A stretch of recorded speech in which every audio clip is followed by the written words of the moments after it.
BP Sara hindi na nakapagpigil at sinagot na si Marcos Jr. Magalong inilaglag na si Saldico at si Romualdez. BBM tablado na kay Donald Trump. So yun mga banateros, mga kabiyaya, isang mabiyayang araw po sa ating lahat at welcome back to my YouTube channel, Jay Guevara TV nga po pala, isa sa mga banateros brothers. At pasensya na ulit kayo, medyo sa garak pa rin ang boses ko. Nag-concert kasi tayo sa Araneta Coliseum.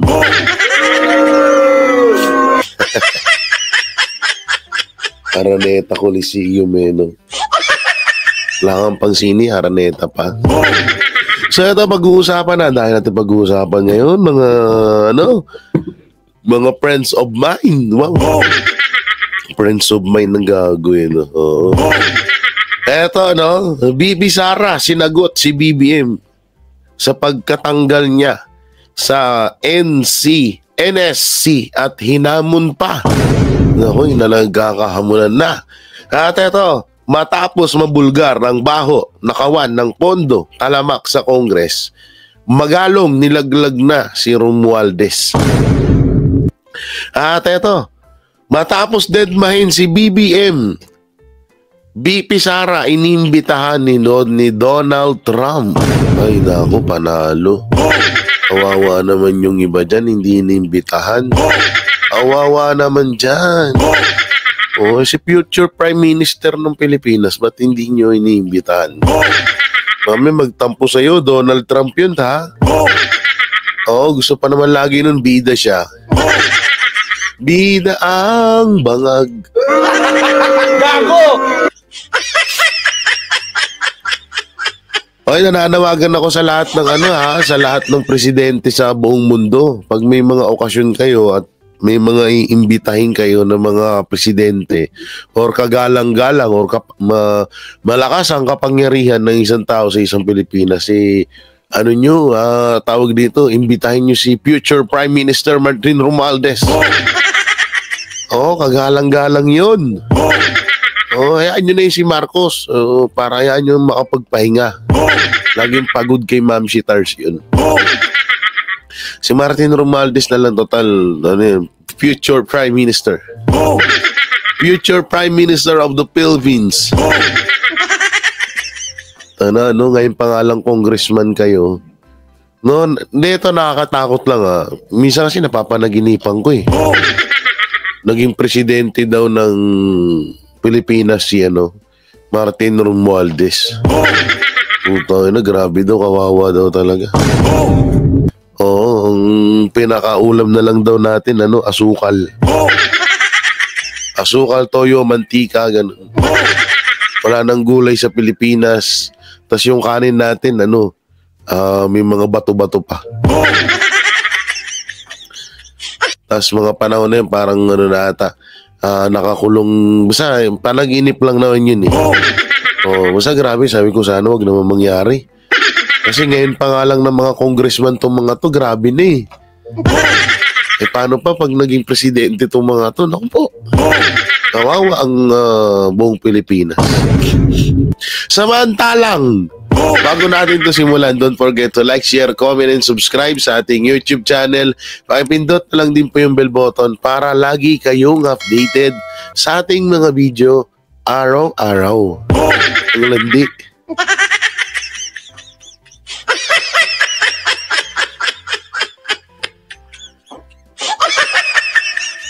Ano na naman tong na to?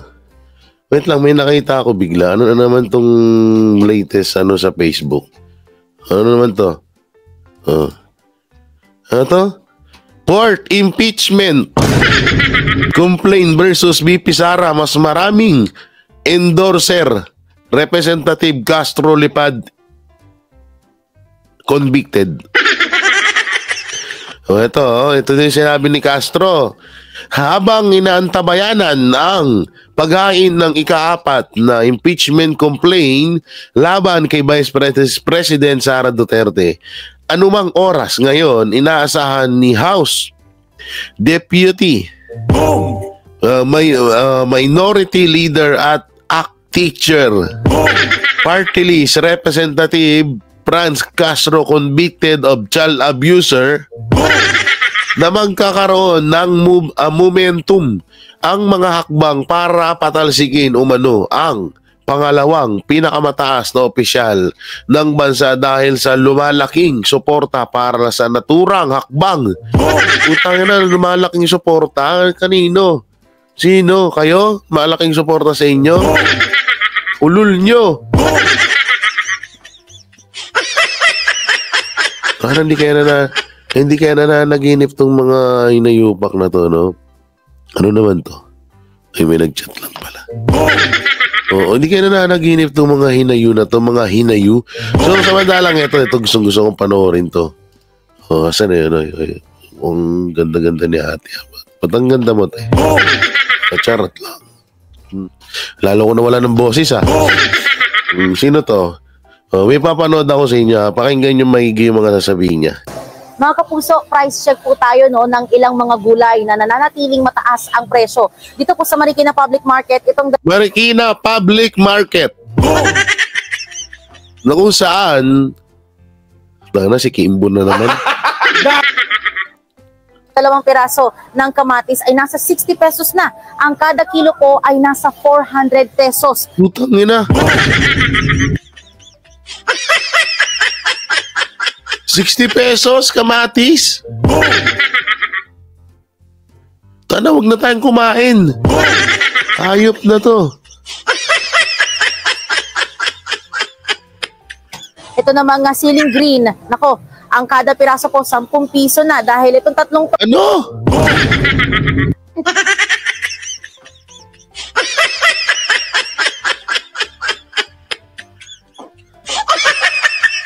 So, ibig sabihin, kung ang siling pare 10 piso at yung 2 kamatis ay 60 pesos, so kung halimbawa gusto mong mag-chapsoy dahil nanawa ka na ng kakakarne nung desperas ng bagong taon at nung December, ay anak ng teteng yung 1,000 mo ay kulang pa sa gulay. Gago!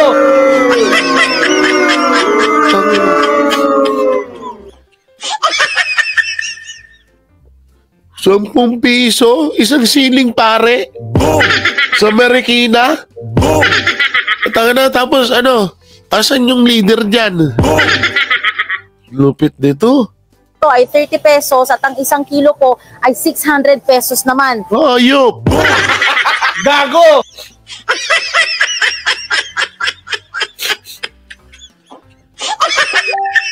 So, ibig sabihin, ang kilo ng baboy or ng karne, manok, ay nasa 1,000 pesos na. Kasi kung gulay lang, 600, presyo na ng karne yan eh. Diba? Grabe, lupit nyo. Ang lupit nito. Tindi na talaga, wala na. Wala nang pag-asa bansa natin. Ito naman pong bell pepper, 1,000 pesos ang kada kilo. Kaya na What? Gago!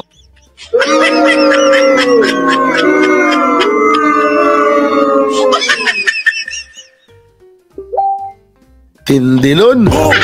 Bell pepper. 1,000 pesos per kilo. Tapos yung mga magsasaka na mga nagtatanim niyan, hirap sa buhay. Lupit, no? naman itong 2 piraso pong ito ay nasa 90 pesos na. Alamin po ang presyuhan ng iba pang gulay mamaya sa unang balita.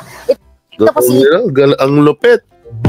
Ay, eto, hindi to fake news ha. Baka sabihin nyo, fake news na naman. GMA, oh. GMA news to, ha. Oo, hindi to fake news. Sila mismo nagbalita. O, yan, oh, GMA news, oh. Tindi. Grabe. Hindi ko na kaya to. Hindi ko na kaya itong ganito nangyari sa Pilipinas. Lupit. Tong ina. 600, 400, 1,000 per kilo.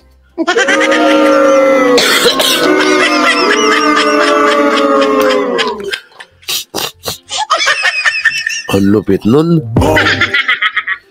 Grabe, no? Magkano na kilo ng karne, ng manok?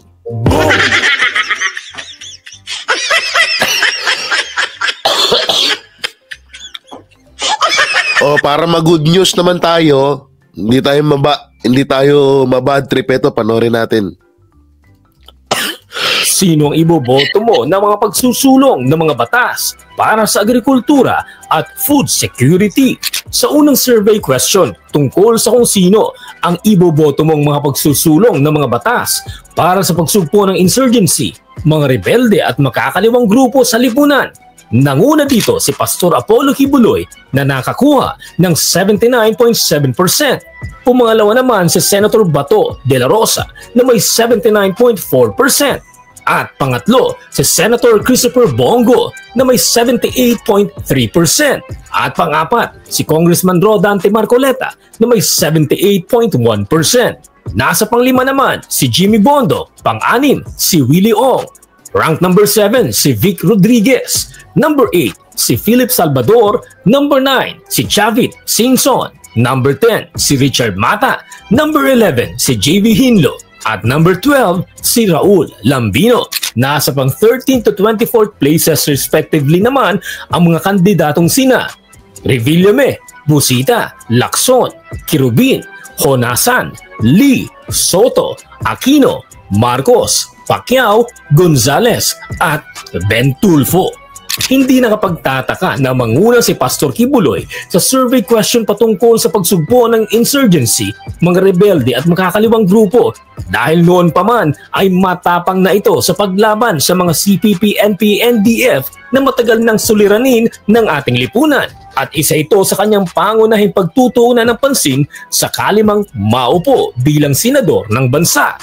Sa pangalawa, alam niyo totoo tong nasa nasa video na to. Kaya nga sobrang takot na takot ngayon yun. Kaya nga patuloy na pinipetisyon yung pagtakbo ni Pastor Apollo Kibuloy sa sa pagiging senator. Patuloy nilang inahadlangan yun kasi kabado talaga sila. Oo, talagang buhos talaga, magna-number 1 talaga to. Oo, kaya yung ibang mga kasi ito naman din kasi naman talaga. Si Pastor lang naman din kasi naman ng lumaban sa mga kaliwa na yan, mga NPA na yan. O, tapos ngayon, yung gobyerno kasama na nila NPA. Tapos si Pastor nakatulong sa bansa natin, siya pa yung pinakulong. Diba? Ang lupit, diba? Ganyan kalupit sila. O kaya itong balita to, number 1 si Pastor. Tana ako, pabor ako dyan na mag-number 1. Sino to? Willie Revillame, nakapasok pa sa 13. Si Busita, ito si Busita nasira to dahil dun kay Young Guns Si Lacson, Kerubin, Honasan, si Lee Wilbert T, si Soto, si Aquino, pailang beses nang pabalik-balik yung mga yan Si Pacquiao. Gago! Pero may dalawa ako dito na gusto ipasok Etong si Ben Tulfo at si Tito Soto. Para sa akin sino yung mga nakapasok sa top 1? Top 1 Pastor, top 2 Senator Bato, top 3 Senator Bongo, sa top 4 Congressman Marcoleta, Attorney Jimmy Bondoc, top 5, 6 Willie Ong, 7 Rodriguez, 8 Salvador, Chavit Singson. Ano bang mangyayari kay Chavit?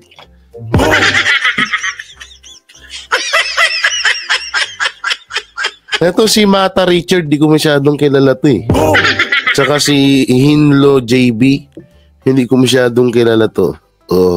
Pero to si Lambino Raul, familiar to sa akin. Yan yung mga sana nga ito talaga hindi lang wala sanang mangyaring dayaan. Kasi alam naman natin lahat na mamanipula nila, di ba? So sana nga walang mangyaring dayaan diyan. So yun, basta huwag niyong kalimutan, number 52 sa balota, Pastor Apollo Kibuloy. Palakpakan.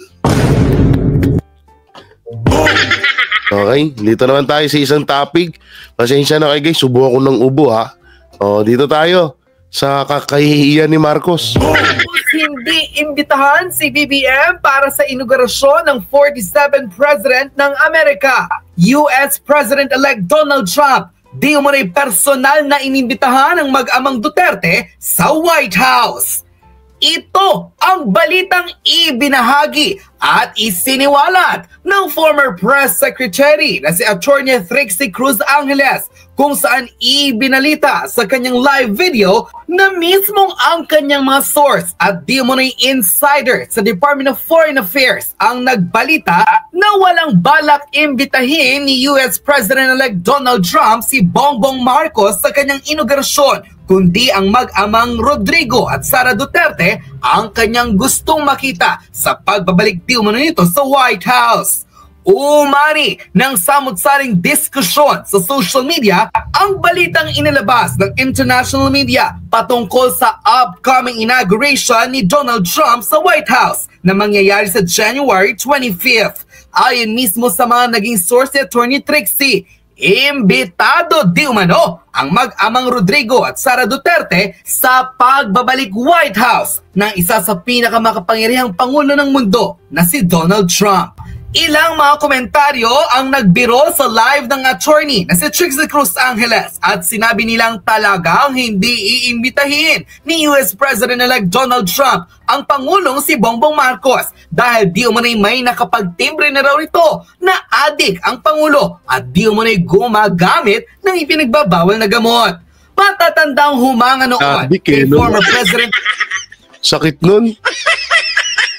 Ayaw ka imbitahin dahil alam niyang adik ka.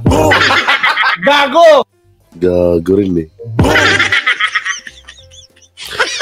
Hindi kasi ito si Donald Trump kasi parang si PRRD lang to. American version lang talaga. Oo, at isa rin to sa mga ayaw nito ng gulo, ayaw ng gera, no, at higit sa lahat galit sa mga taong mga magnanakaw. Galit sa mga taong mga adik. O kaya hindi na talaga malabo na kung bakit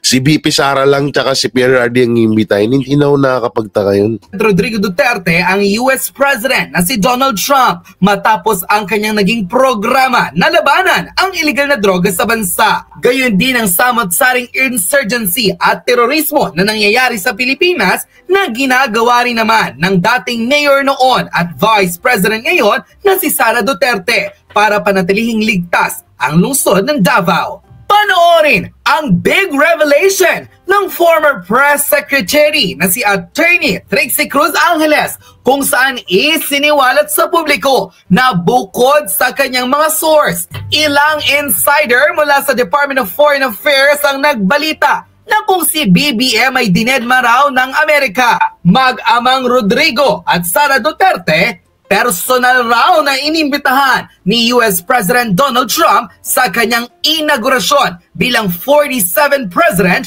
of the United States of America. Veteran lawyer, Attorney Ferdinand Topacio, may isiniwalat sa di umunay kahihiyang sinapit ni President Marcos Jr. Narito panoorin ng full video.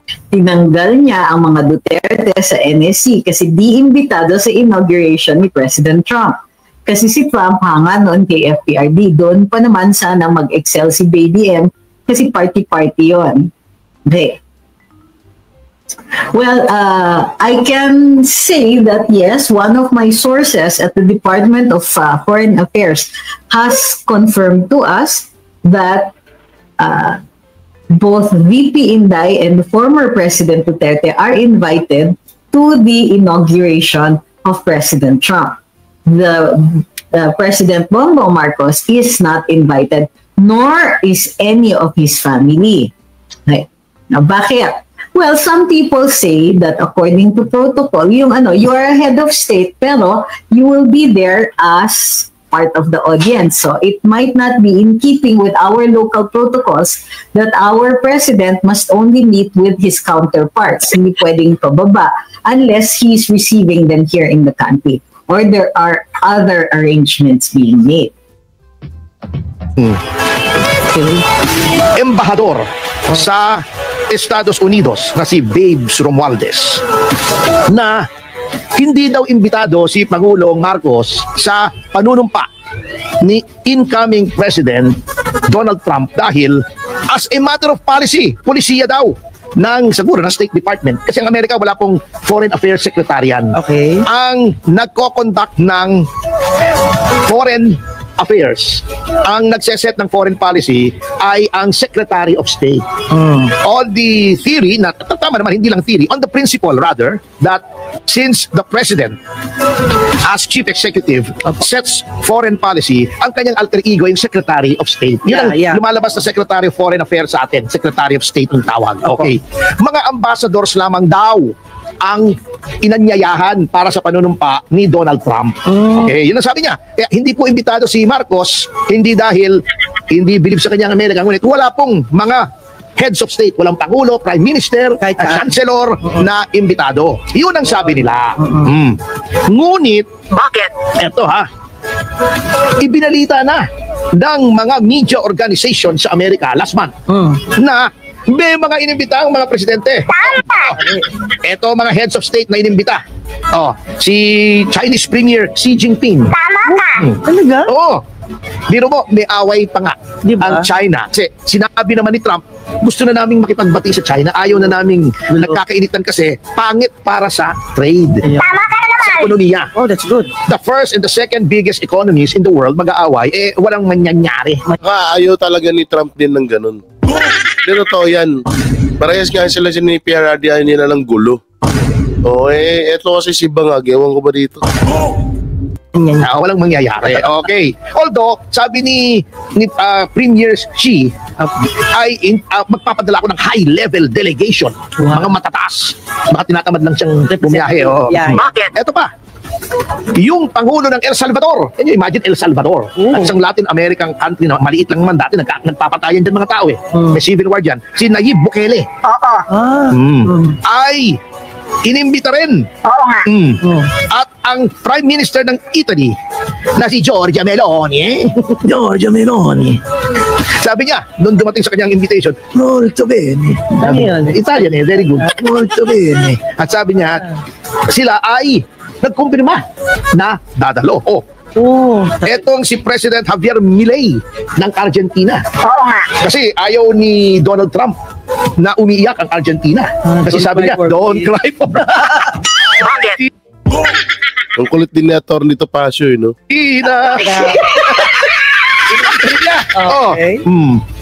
Bakit na ganon? Sasabihin ng ating embahador, hindi, walang imbitadong pinuno. Puro ambassador lang. Pagkatapos, hindi naman pala totoo. Bakit ganon? Mas pangit, no? Bakit kasi sinungalingan? Hindi, yan, siguro talagang ayaw lang din siguro mapahiya ng Amerika si Marcos. Kaya siguro sinabi nila ng gano'n na walang imbitado o ginawa lang sikreto. Baka nga yung kala PRRD kung sakali man na inimbitahan sila, baka manggulat, baka surprise yan. Na, nandun pala si PRRD. Nandun si BP Sara. Naku po. Pahiya na naman ng mga upal. Samantalang, mapunta tayo dito. Dito sa BP Sara, sinagot si BBM. Pagkatapos niya pagkakatanggal niya sa National Security Council at may hamon pa. Ano kaya hamon? Baka yung drug test. Tagal na Hindi pa rin nila ginagawa yung drug test na yun Okay, panoorin natin. Ngayong nagsalita na si Vice President Sara patungkol sa kanyang pagkakatanggal bilang National Security Council. Dito ay binulgar ni Vice President Sara na wala naman palang nangyayaring mga meeting at tila hindi talaga nagtatrabaho itong si BBM. Hinamon na din ni Vice President Sara itong si BBM at ang NSC na mag-submit within 24 hours ng kanilang mga eksplanasyon with legal basis na bakit hindi na miyembro ang Vice President bilang National Security Council at bakit hindi nakakatanggap ng imbitasyon patungkol sa kanilang naging meeting. Hinikayat din ni Vice President Sara ang taong bayan na manghingi o mag-demand sa National Security Council ng transparency at accountability. Abangan ang buong detalye sa buong video. Ang natutunan ni Amy at Bongbong Marcos sa karanasan ng pamilyang Marcos noong 1986 ay higitan pa ang pandarambong ni Senior. Pinatunayan lang ng pamilyang Marcos na mango doesn't fall far from the tree. Manang-mana sa kasakiman ng ama ang mga anak. Siguro ang naiiba lang ay natutuhan ng mga kasalukuyang Marcos ang bisa ng budol. Kaya nga budol ang diskarte ni Mangaloslos gamit ang mga DDS double agents. Pero kung ano wait lang, baka nakamute na naman tayo eh.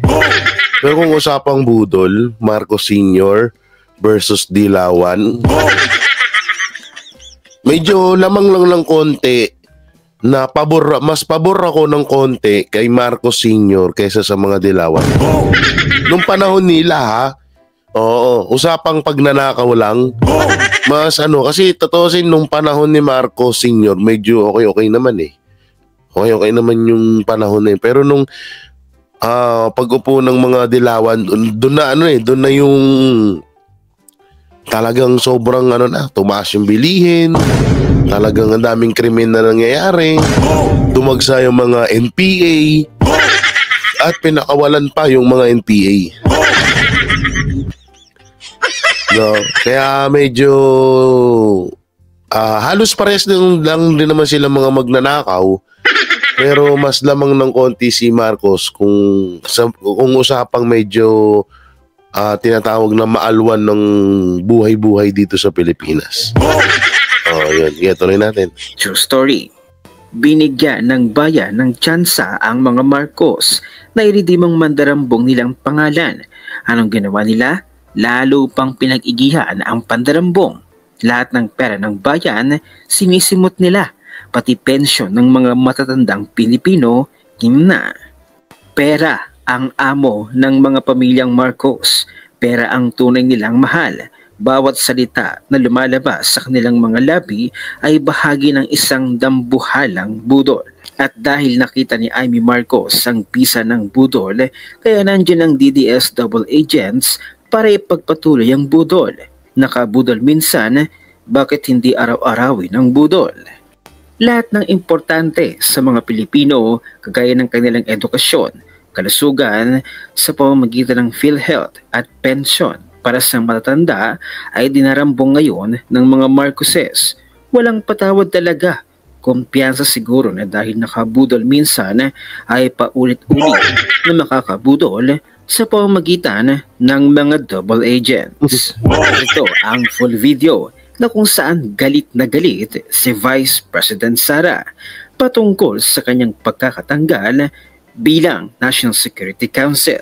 At dito pinatunayan niya kung ano o anong klase ba talaga itong si BBM. Narito ang full video, panoorin natin. Giving a single notice of meeting since 30 June 2022.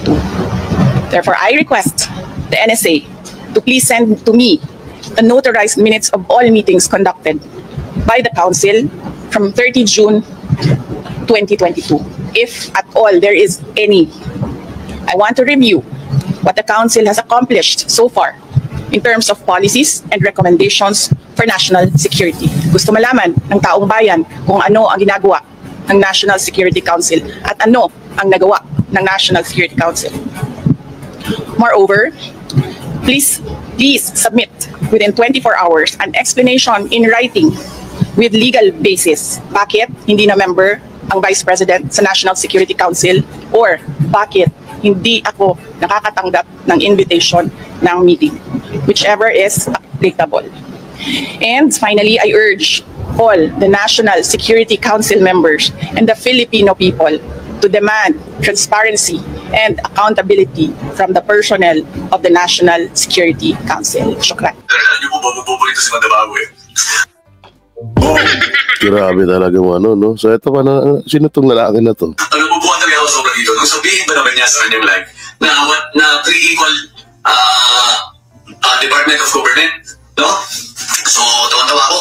Pre-equal Department of Government, pinanindigan na niya, wala na yung branch, wala bigla yung branch. So, department talaga. Backgrounder, context, no? This happened early September.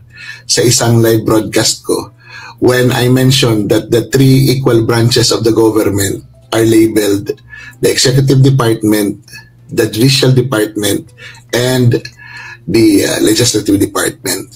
So parang namalabas pala, nirekta na. Wala nang branch-branch. Kinabukasan, gumawa siya ng content, sabi niya, bobo, nawala yung branch, tinawag niya na executive, tinawag niya na department lang ng government. So hindi ko siya sinagot dahil yun kumbaga napaka-elementary na issue yun, tsaka very, very basic yan sa law, di ba? Na tinatawag talaga silang departments. So alam ko maglalabas siya. So si BP Sao nga, may tama naman, talagang basic lang naman. Tsaka naman kung rectang department. Uli ng ganito, pero hindi ko pinapansin. O ngayon, naglabas siya yan. May statement siya. So once and for all, sagutin natin. No? Ito yung about naman doon kay BP Sara. Doon sa pagsagot ni BP Sara, about dito sa pagtanggal nga ni Marcos Jr.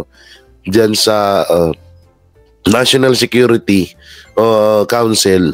Alam mo, maling-mali talaga yan No, hindi dapat yung ginagawa ng isang pangulo sa mga dating pangulo. Kasi una-una, ba't mo tatanggalin yung mga yan? Una-una dyan nga, yan na nga lang yung pumoprotekta din sa kanila. Diba? Kaya sobrang maling-mali itong decision ni Marcos na to. Hindi ko alam ba't hanggang ngayon wala pa rin wala pa rin salita si Marcos about dyan. Tsaka hindi muna ang galing din nila, hindi muna pinag-isipan. Basta tanggalin nyo. Ganun lang sila mag-decision ngayon So yun, wala tayong magagawa dyan. Sabi ko nga sa inyo, sila yung nasa kapangyarihan ngayon, kaya ang mangyayari, suportahan na lang natin ang mga Duterte. Diba? So baka totoo nga yung mga sabi-sabi nila na ilang buwan na lang daw itatagal, ilang buwan na lang daw nakaupo at mapapalitan na rin naman din daw. Ewan ko lang so di ko alam kung hindi ko alam kung kasi one time kasi na naginip ako. Kaya nila atat na ipa-impeach si BP Sara or ipagurgur kasi may plano ganito. Medyo parang pinanghihinaan na rin talaga ng loob at ayaw na rin masisi ng taong bayan si Marcos Jr. No, ayaw niya na rin masisi. So ang mangyayari ganito, i-impeach si BP Sara, magiging Vice President si Martin Romualdez at biglang bababa ng pwesto si Marcos para si Martin Romualdez ang magiging presidente ng Pilipinas. Para ipagpatuloy niya na yung kanyang hangarin na maging Prime Minister ng buong Pilipinas. So di ko lang alam kung tama ba na si Chis Escudero magiging Vice President pag nagkaataon. Pero ayon lang naman yun sa panaginip ko.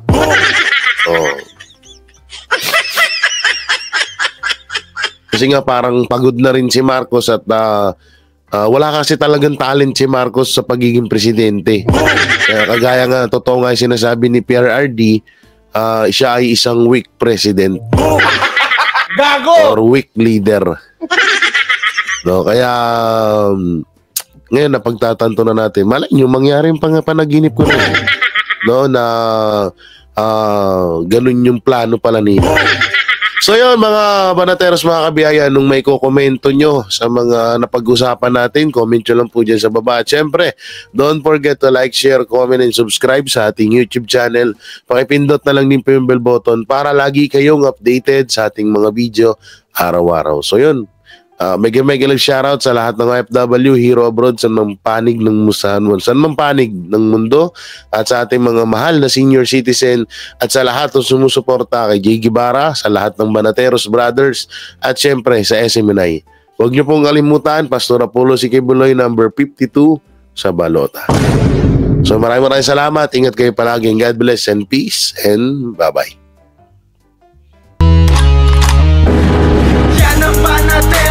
Walang inuurungan. Pag tama palakpakan, pag mali ay babana. ng ordinaryong Pilipino. Banateros ay walang makakaawan, walang inuurungan, Banateros ay tinutulungan.